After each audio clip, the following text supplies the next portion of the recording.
Hello friends of WildRift and welcome back to another RiftGuides WildRift video, and for today I'm going to present you the 5 OP builds that you will need to just stomp the ladder. But before we hop into it, let's talk about our question of the day. Would you be happy if Riot implemented guides into the client? Let me know in the comments below. For our first champion on this list we have Vex, and Vex is one of those champions that is a solo queue pop stomper. Even stronger in duo queue because you can just play around certain setups around your passive. But let's talk about items. Vex love to have Luden's Echo, Prophet's Pendant, Void Staff, Rabadon, Infinity Orb, Soul Stealer, and then Stasis. The sequence of those items always depends on the game state. But don't forget, you ideally want Luden's Echo, Prophet's Pendant, and the Void Staff to maximize damage.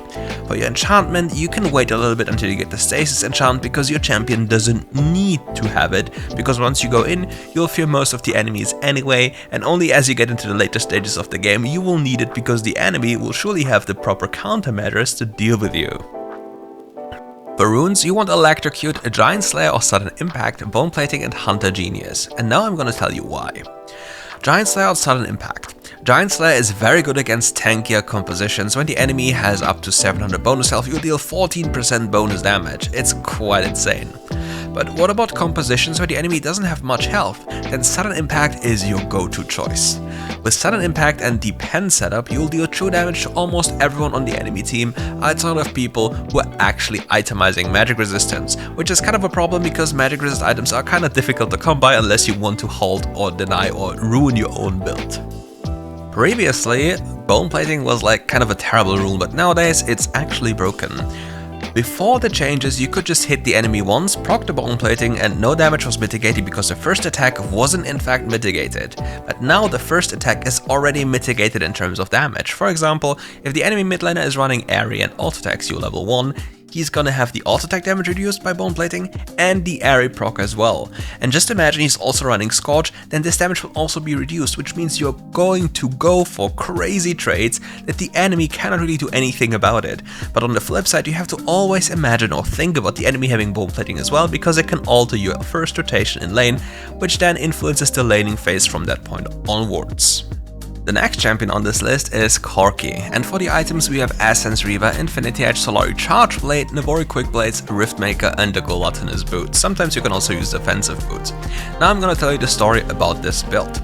Usually you might think, why is there no Void Stuff? You don't actually need a Void Stuff, that is the joke.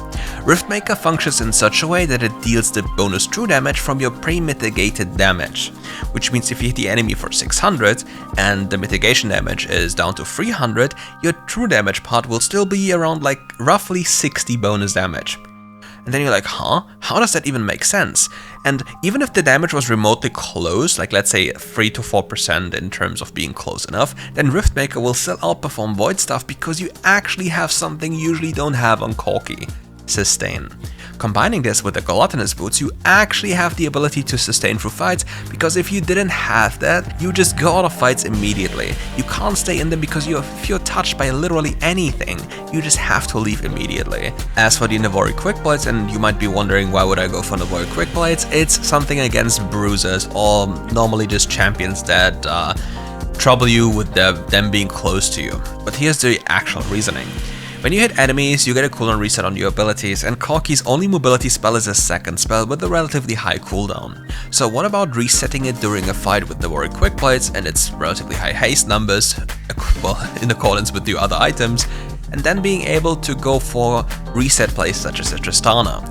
Having more mobility during the fights and plus the AD from the item, you can have great impact during those fights and even clean up without having to worry about anything, since your playstyle can just simply change thanks to your more available spells.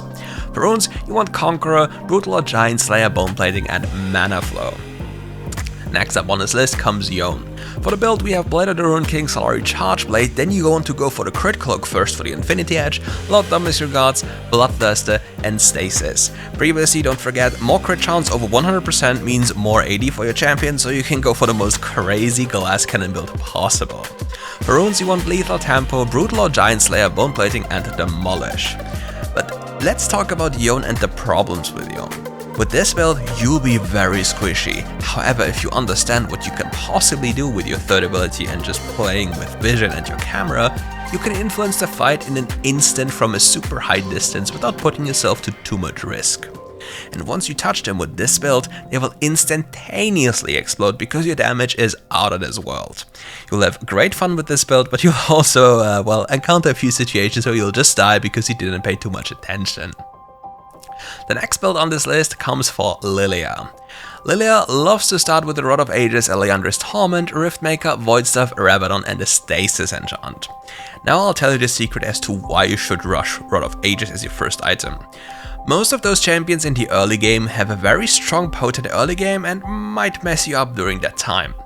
Also, in the early game, HP is way more potent than any a little bit of ability power you can think of. With this and the combination of the Bone Plating rune, you're a very strong early skirmisher. Another thing we have to talk about is the common misconception about Conqueror. Most fights in WildRift will not be played towards getting full stacks of Conqueror. The fights will be over before that. And getting any value from that is substantially, unlikely. So what about a rune that has always value? Some people might say Phase Rush, but Phase Rush doesn't really need to be taken on Lillia. What about Electrocute? Don't forget how the fights play out usually in WildRift. They are just over in an instant, and any point of extra damage usually dictates who's the winner of the fight because the numbers advantage enforces anything after. So we go for Electrocute, Giant Slayer or Triumph, Bone Plating and Hunter Genius. Hunter Genius here is the best option because we usually have a kind of ability haze problem with this build. But overall, we're super tanky from the early game onwards. We're outpacing most of the other junglers, and once they try to fight us, we'll just kill them because our damage in the early game is beyond reasonable because this champion is broken. Also, don't forget about the interaction of Liandry's Torment and your passive. Touching an enemy once applies your passive for 3 seconds, which then applies Liandry's Torment for 6 seconds because it refreshes Liandry's Torment. Lovely. And not only that, with this build you'll have the craziest amount of damage, and if you touch an enemy with your third ability at the late game, you'll take away a fourth of their HP, put them to sleep and then just one-shot them, unless they have the proper counterplay. And don't forget, you can fish for it continuously by just throwing out your bolts towards objectives or wherever you believe enemies are. Last but not least for this list, we have the Yone. And for the Yone we go Luden's Echo, Prophet's Pendant, Void Staff, Rabadon, Infinity Oath and the Awakened Soul Stealer with a Stasis enchant.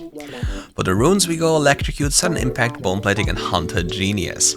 It is literally the same as it is for Vex. You can always go for this and it's a lot of bonus damage. However, for the Yone we always want to go for Bone Plating because contrary to Vex, our movement spell is our third ability and not our ultimate ability. But when it comes to dealing damage, Yone is quite the menace. With this build, you'll be kinda squishy, but you will in fact one-shot any squishy on the enemy team. Don't forget, Prophet's Pendant and Sudden Impact combined are 25 Magic Pen.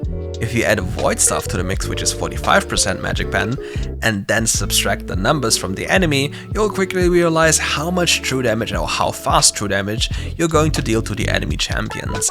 And then even the raw AP from Rabadons early on will not make a difference because you will deal so much more damage for, well, less gold. It is amazing. But what about Yone and what can you do when it comes to enchantments? You can also, contrary to going Stasis enchant, go for the Protect enchant. With this enchant you will not be locked into place contrary to the Stasis enchant, and therefore enemies can't escape you or can't trap you. It is quite the niche enchant if you think about it, but it has major value because your shield becomes an actual abomination of a shield. And that's it for today's video. If you want to know more about WildRift, check out the channel, subscribe, like and do anything you wish to do. See you soon for more content.